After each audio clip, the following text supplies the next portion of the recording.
Bonjour à tous, aujourd'hui je vous viens avec la revue de ce tarot que j'attendais depuis plusieurs mois, le Ethereal Visions Tarot. Voilà, donc de Matt Hughes, comme vous voyez, qui est à la fois l'auteur et l'illustrateur de ce petit bijou. En fait, je l'attendais impatiemment parce que je suis une grande amoureuse de Musha. Que j'ai le tarot Musha aussi, que vous avez déjà pu voir dans mes différents tirages pour ceux qui suivent les énergies de la semaine. Mais bon, le Musha Tarot, ce n'est pas... Enfin, il est très bien, voilà, mais c'est une copie vraiment des œuvres de Musha, alors que là, c'est vraiment... l'artiste a son propre style qu'il qu'il a travaillé depuis des années, et ce style-là correspond tout à fait à l'art nouveau comme Musha le travaillait, donc c'est vraiment, il y a vraiment son identité propre à lui aussi. C'est pas une copie vulgarisée, parce que je suis très critique avec l'art nouveau, donc j'aime quand les artistes mettent aussi leur touche personnelle en plus de cette affinité avec l'art nouveau. Donc on peut voir que cette boîte est dorée et tout le jeu de cartes, toutes les cartes du jeu sont pareil, dorées. Ils ont gardé cet aspect-là que l'illustrateur avait travaillé fortement dans son édition, parce que la première édition était un crowdfunding par Kickstarter, oui c'est ça, et auquel j'avais pas pu participer parce que je l'avais vu, la campagne était déjà terminée. Et on peut voir les tranches de la boîte. Donc on a une boîte rigide, donc classique, hein, de chez US Games. Donc ça c'est l'image que j'ai publiée hier sur Instagram pour ceux qui suivent mon compte. Voilà, on peut voir ce côté-là de la boîte et l'autre côté, c'est ça. Là, ici, on a la même illustration. Et on a l'arrière de la boîte qui nous présente, voilà, très classique, voilà. Donc ce jeu a été édité par US Games. Il est sorti il y a une semaine aux États-Unis. Moi, la boîte, je l'ai commandée sur Amazon. Parce que sur US Games, que pour les revendeurs, on ne peut pas le commander directement, j'ai essayé. Mais voilà, moi, on peut voir, là, ça a été légèrement abîmé, mais bon, rien d'extraordinaire. C'est Amazon qui est fautif et non l'éditeur. L'intérieur de la boîte est vert forêt. Et nous avons un petit guidebook à l'intérieur qui, pour moi, est largement suffisant.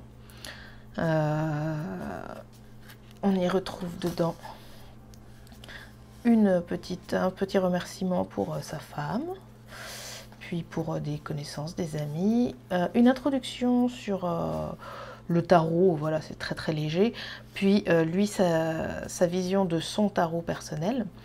Ce tarot, il le décrit comme basé sur le voyage, notre propre voyage, enfin le voyage de notre propre artiste intérieur, et qui amène à une réflexion et des méditations, voilà. Ensuite, nous avons cette très jolie illustration. Donc oui, moi, vraiment l'art nouveau, c'est le mouvement artistique qui me parle le plus depuis des années. J'ai la chance d'avoir un papa qui est artiste et amoureux des arts, et qui avait dans la bibliothèque, quand j'étais petite, plein de livres d'art et entre autres beaucoup de livres de Musha. Donc j'ai baigné dedans très rapidement, et c'est vrai que dès que quelque chose se rapporte à l'art nouveau, je suis vraiment totalement conquise par cet aspect-là. Donc on peut voir dans le livret, donc là il explique un peu ce que sont les arcanes majeures, et on passe tout de suite à l'interprétation. Donc avec la première carte, le fou, il y a toujours une correspondance astrologique, puis une description de la carte, et puis la lecture à l'endroit et la lecture renversée de la carte. Donc on a ça pour chaque arcane. Petite particularité du jeu qui est merveilleuse, c'est que normalement on a 24 arcanes majeures dans un tarot traditionnel. Et ici nous avons 2 cartes supplémentaires, qui est la carte du puits ou de la source et la carte de l'artiste. Donc vous les verrez tout à l'heure. Ensuite on passe aux arcanes mineures. Donc là il nous décrit un peu ce que sont les arcanes mineures. Puis donc les arcanes mineures, il y a 4 familles. Donc on commence avec les coupes, ce que sont les coupes, à quel élément c'est relié, les correspondances astrologiques et la direction, les points cardinaux auxquels ça se rapporte. Et après, donc là pour chaque carte de coupe, c'est beaucoup plus court, on a les mots-clés de la carte à l'endroit et les mots-clés de la carte renversée, mais c'est largement suffisant je trouve. Et on a ça pour chaque suite, donc les pentacles, les épées et voilà, et les bâtons. Et puis après, on a juste un petit mot sur l'artiste, qui il est, et 2 petites pages de notes. On n'a pas du tout d'exemple de tirage. Moi, ça ne me pose aucun problème parce que, très franchement, je m'en sers quasiment jamais des exemples de tirage donnés dans les jeux parce que ça ne me parle pas. Donc, moi, ce petit livret, je le trouve très bien fait. Il est tout à fait suffisant pour moi, en tout cas, pour mon utilisation. Ensuite, passons tout de suite aux cartes. Vous voyez toujours le fond vert forêt. Donc on a ce jeu de cartes, les bords sont laissés naturels, on a ce papier cartonné, mais qui n'est pas du tout dérangeant. Alors c'est vrai que j'aurais bien aimé qu'il soit doré vu la boîte et puis les dorures sur le jeu lui-même, mais étant donné que le papier, le tour de dos et puis le fond des cartes reste avec cette couleur un peu blanc cassé, ben, non, vraiment, c'est pas du tout dérangeant que les tranches soient laissées comme ça. Donc, pas de déception. Je vous présente le dos des cartes, qui est très très beau. Ce violet et ce vert là. Voilà, ce sont des couleurs très pastel. Tout le jeu est fait dans des tons vraiment très doux. Et donc, vous pouvez voir, on peut inverser les cartes sans aucun problème. Donc ça, très bien pensé, parce que malheureusement, il y en a plusieurs qui l'oublient. On peut juste voir, je sais que certains sont rebutés par ça, le petit logo, la US Games, mais là aussi, il est fait des 2 côtés, donc on peut jouer avec ce jeu à l'endroit à l'envers sans que ça pose aucun souci. Donc on passe tout de suite aux cartes. Je vais pousser les boîtes. Voilà. Alors, donc on a cette première carte du fou, où vous pouvez voir donc les dorures. Je bouge un peu pour que vous voyez la dorure.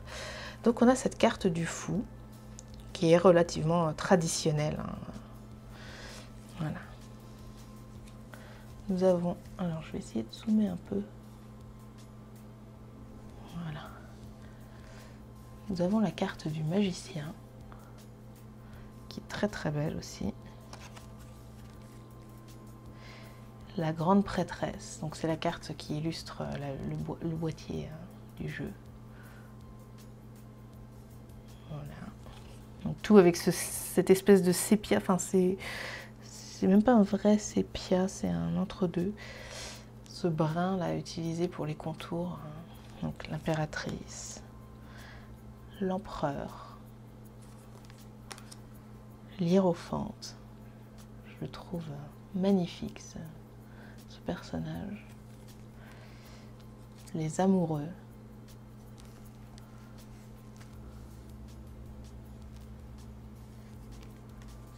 Le chariot, la force,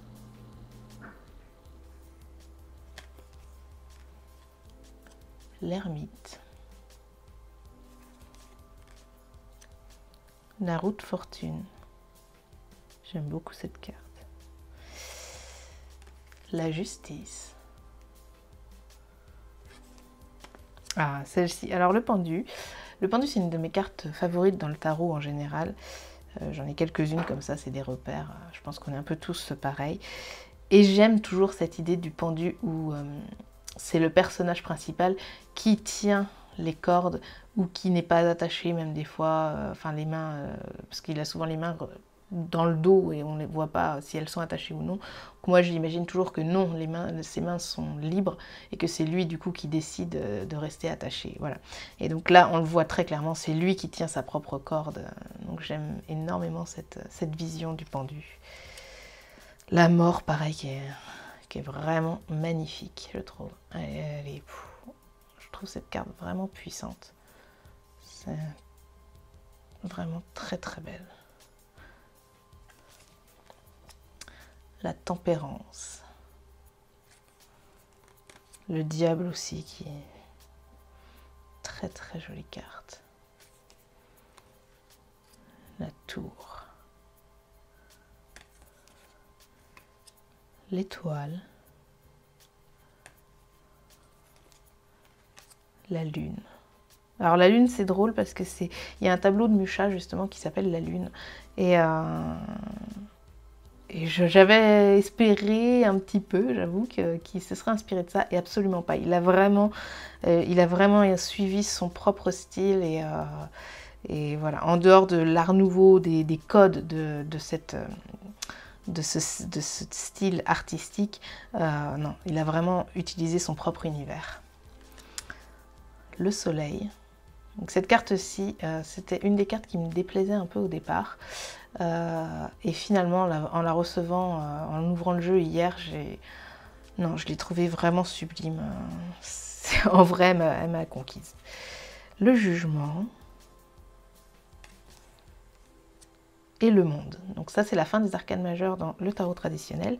Et nous avons cette carte qui s'ajoute, qui, je crois, est ma carte préférée de tous les jeux que j'ai jusqu'à présent, où l'on voit cette femme au bord du puits, en train de tenir un encensoir.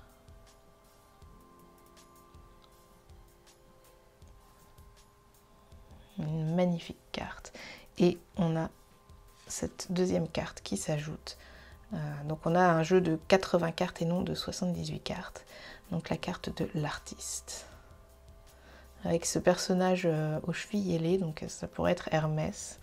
Mais on n'en sait pas plus dans le livret sur les inspirations, pourquoi ce personnage-là est ailé. Enfin voilà, mais j'aime énormément cette carte. Ensuite, on passe aux arcanes mineures, qui commencent donc avec les coupes et ce magnifique roi de coupe. La reine de coupe. Le chevalier. Et le page. Enfin, le valet, pardon. Nous avons l'as de coupe. Donc là aussi, vous voyez les dorures. Le 2. Le 3 de coupe. Le 4. Donc les représentations sont assez... suivent vraiment le Rider-Waite. Donc il n'y a pas de grosses surprises dans les illustrations. Celle-ci, je la trouve vraiment très belle. Donc là, il y a une petite réinterprétation du Rider-Waite. Celle-ci aussi, le 7 de coupe. Mais on retrouve les codes les codes classiques du tarot. Le 9 de coupe. Le très beau 10 de coupe. Le roi de pentacle. Ouais, je vous montre. La reine de pentacle. Le cavalier de pentacle. Et le valet. L'as. Le 2. Le 3. Le 4. Le 5. Le 6. Le 7. Le 8. Le 9. Et le 10. Puis nous passons aux épées avec ce roi d'épée. La reine. Le cavalier. Et le valet. Alors là, la seule chose que je regrette dans cette suite, au niveau des dessins, donc, le roi et la reine, ça va, mais les autres, je trouve que les épées sont vraiment minuscules. On dirait des poignards. Donc, il y a certaines cartes où je trouve que ça perd au niveau du sens, en fait. Mais bon, voilà, c'est un petit regret. Avec le page, le valet, ça ne me dérange pas. Mais, donc là, on a l'as d'épée. Mais il y a quelques cartes. Celle-ci, ça va encore. Ça me pose pas trop de problème. Le 3 d'épée. Le 4. Voilà, celle-ci par exemple, où je trouve que ça perd un peu de son sens. Les épées sont minuscules, du coup, il y a une légère... voilà, ça perd un peu celle-ci aussi, voilà. Le 6 d'épée, je trouve que les épées sont un peu petites. Mais bon, ça, pareil, sur le 7 d'épée, on voit pas cet encombrement, ou, enfin, comme on peut avoir dans certaines cartes, dans certains jeux où justement il y a une sorte de fardeau de représenter avec ces épées-là qui sont encombrantes. Donc, un peu comme dans les bâtons. Mais bon, voilà, ça c'est personnel. Peut-être que ça ne gênera que moi. J'espère en même temps que... Donc le 9 d'épée, qui est très belle. Ça me fait penser à Taram et le chaudron magique. Je ne sais pas si vous vous souvenez de cette scène là avec les sorcières au-dessus du chaudron. Je vois vraiment ça. Voilà, là aussi, les épées, je les trouve vraiment minuscules. Et ouais, je suis... Voilà, l'interprétation est tout à fait là, voilà, mais je trouve que les épées sont moins marquantes en fait. Puis nous passons au bâton, où on a cette salamandre dorée, avec le roi, la reine de bâton et le chat, le cavalier de bâton. Les chevaux sont vraiment beaux aussi. Et le valet de bâton. Puis nous passons à l'as. Le 2. Le 3. Le 4. Donc on retrouve cette femme qui était sur la boîte. Le 5. Celle-ci aussi je la trouve un peu... Voilà, c'est une des cartes que j'aime le moins, je crois.